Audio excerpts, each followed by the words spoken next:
A piece of paper. That's all it is. A single piece of paper sitting on a mahogany desk in a Hollywood studio office. 1967. Polished, expensive, reeking of power. The man behind the desk is smiling. He has reason to smile. He controls careers. He controls futures. He controls everything in this room. Except one thing. The man sitting across from him, 6'2", jaw like carved stone, eyes that don't blink. A man who once delivered milk through the frozen streets of Edinburgh before dawn. A man who once polished coffins to feed his family. A man who was told, more times than anyone can count, that he was nothing. That he would always be nothing. The studio boss slides the contract across the desk. He expects the usual reaction. Gratitude, submission, a pen reaching forward without hesitation. Instead, the man picks it up, reads exactly one line, sets it back down, stands up slowly, and says 3 words. 3 words that would echo through Hollywood for decades. But to understand what those 3 words meant, you have to go back, way back, to the beginning of everything. Act 1. The Boy from Fountainbridge, Edinburgh, Scotland. 1935. The Fountainbridge neighborhood is not a place people dream of. It is a place people survive. Cramped tenement flats. Cobblestone streets slick with rain. The smell of the brewery mixing with coal smoke in the cold morning air. Thomas Sean Connery is 5 years old and already learning the first lesson of his life. There is no safety net. There is only work. His father, Joe, runs a factory and drives a lorry. His mother, Euphemia, scrubs floors for other families. They are not poor in the way that asks for sympathy. They are poor in the way that demands movement. Constant, relentless, no excuses movement. At 9, young Tommy takes his first job, delivering milk. 4 in the morning, freezing dark, street after street. He does it before school, every single day. At 13, he stops going to school entirely. Not because he is stupid, because the family needs money more than they need a boy sitting in a classroom. He works the dairy full-time, then a butcher's shop. Then he becomes a coffin polisher at a local funeral parlor. He is 14 years old, running a cloth across the wood of a box that will hold a dead body. And somewhere in that silence, something hardens inside him. Something that will never soften again. He joins the Royal Navy at 16, tries to build a future in uniform. 3 years in, his body betrays him. Stomach ulcers. Medical discharge. He walks out of the Navy with nothing but a tattoo on his arm and a permanent sense that life will not hand him anything. Not ever. He is back in Edinburgh. Back to zero. But here is what nobody talks about. The discharge does not break him. It clarifies him. He has now failed at school, failed at stability, failed at the one institution that was supposed to give structure to young men with nowhere else to go. And yet he is still standing, still moving, still refusing to sit down and accept the verdict that Fountainbridge had already written for him before he was born. That refusal is not hope.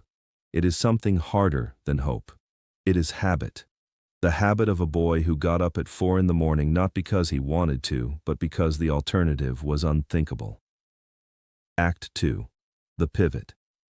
Here is where the story starts to shift. 1950. Sean Connery is 20 years old. He is doing odd jobs, laboring, bricklaying, anything that pays. His body, through all the physical grind, has become something remarkable. Wide shoulders, powerful arms, a presence that fills a doorway. Someone tells him about a bodybuilding competition. He enters. He trains with the kind of focus only a man with nothing to lose can access. Pure, desperate, burning focus. 1953. The Mr. Universe pageant in London. He places 3rd in the tall man's category. He does not win, but something far more important happens. A man in the audience is watching him, not his muscles, not his trophy placing, the way he moves, the way he carries himself across a stage, like a man who owns the floor beneath his feet. That man is casting for the London stage production of South Pacific. He approaches Connery after the competition, offers him a chorus role. Connery says yes without hesitation. He knows nothing about theater. He cannot read music. His thick Scottish accent is the opposite of polished West End diction. He sits backstage every night and watches the lead performers. He studies every movement, every breath, every pause. He starts reading. Voraciously. Ibsen, Chekhov, Shakespeare. A man who left school at 13 is now consuming world literature alone in a one-room flat, rebuilding himself from the inside out. Something is awakening, and the people around him can feel it even before they can name it. Act 3. The Climb. The late 1950 seconds move fast for Connery. Small television roles, minor film parts, a BBC production here, a forgettable thriller there. The industry sees potential but boxes him immediately. Rough, physical, action type. Nobody in a London casting office looks at this broad-shouldered Scotsman and imagines depth. He refuses the box, quietly, stubbornly, without announcing it to anyone. He trains with acting coaches. He works on his voice projection. He reads more, studies more. While other young actors are chasing parties and press junkets, Connery is in rooms, working on his craft with the same grim discipline he once brought to a 4 a.m. milk route. By 1961, everything converges. The James Bond audition. The screen test he famously refuses to do on his own terms. The panther walk across the street that convinces producers through a window. The world of cinema will never be the same. Dr. No releases in 1962. Then, From Russia with Love. Then, Goldfinger. By 1964, Sean Connery is not just a film star. He is a global phenomenon, the most recognizable face on the planet. A name that sells tickets in every language in every country on Earth. And that is exactly when Hollywood decides it owns him. It is the oldest story in the entertainment industry. A man claws his way up from nothing. The system watches, waits, and the moment he is valuable enough, it moves in.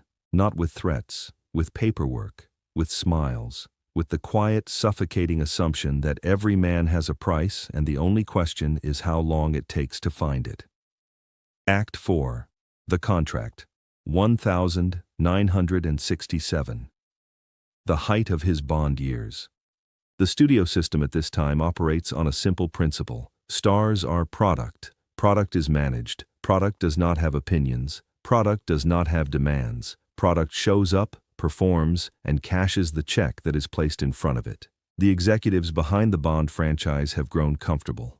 They have a machine. It prints money, and the man at the center of the machine, in their view, is replaceable, interchangeable, a face that can be swapped out if he becomes too inconvenient. They have no idea who they are actually dealing with. The contract placed on the desk that day is specific and deliberate. It is designed to lock Connery into a cycle that benefits everyone except Connery. It structures his compensation in a way that minimizes his share of profits from films that are making hundreds of millions of dollars. It contains creative restrictions, control clauses, language that treats the most famous actor in the world as an employee to be managed rather than a talent to be respected. The studio boss slides it across the desk with the casual confidence of a man who has done this 100 times and never once seen it fail. Connery picks it up. He reads the first line. The compensation structure. The number that represents his cut of a franchise worth hundreds of millions. A number that is, for a man who once earned 21 shillings a week polishing coffins, still significant in its raw form. But for a man who understands exactly what his name is worth to that franchise, an insult. A calculated, deliberate insult dressed up in legal language. He sets the paper back down on the desk. Flat, precise, not a slam, not a crumple. Just a clean, controlled placement that somehow says everything. He stands up. The studio boss's smile begins to falter, and Sean Connery says the 3 words. Not a threat, not a speech, not an argument. 3 words, flat, final, absolute. He walks out. Act 5, the aftermath. The studio does not believe it at first. Men like Sean Connery do not walk away from contracts like this. Nobody walks away from this. The machine does not allow it. The machine applies pressure. The machine sends representatives. The machine makes calls. Connery does not answer. He has made his calculation already, and it is not financial. It is about something the studio bosses genuinely cannot compute. It is about identity, about the line between who you are and what someone else wants to make you into. He had watched that line his entire life, in the dairy, in the coffin workshop, in the Navy, in the early years of scrambling for small television roles. He had always known exactly where that line was. He was done crossing it. He walks away from the Bond franchise, from the guaranteed paychecks, from the global machine. Hollywood watches with a mixture of shock and condescension. The condescension does not last long, because Connery does not disappear. He rebuilds. On his own terms. He takes roles that interest him. He makes choices that are about craft, not calculation.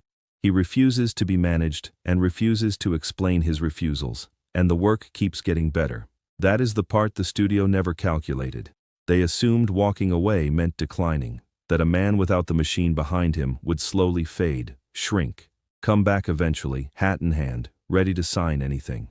They had seen it happen before. They expected the same pattern. What they got instead was the opposite.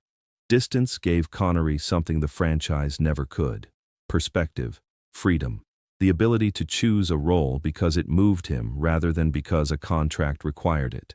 The Man Who Would Be King in 1975, a bridge role, a reminder of his range, then the 1980 seconds and a second act that most actors never achieve.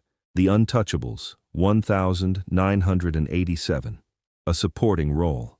A smaller part than he once commanded, and the Academy Award for Best Supporting Actor. At 57 years old, a man who left school at 13 holding Hollywood's highest honor.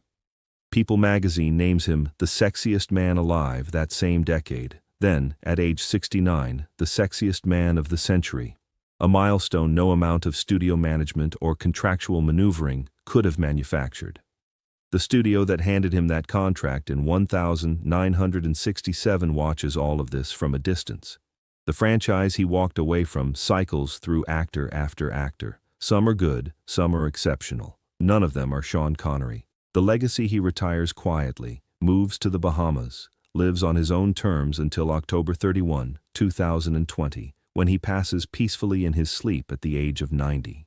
The tributes come from everywhere.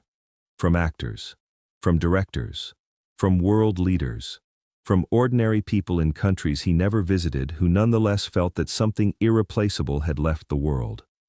What they are mourning is not just a film career. It is a way of being, a demonstration, lived fully and without compromise, that authenticity is not a strategy. It is a foundation. He never forgot Edinburgh. He never forgot the milk route. He never forgot what it felt like to polish a coffin for coins. And because he never forgot any of it, nobody could ever take it from him.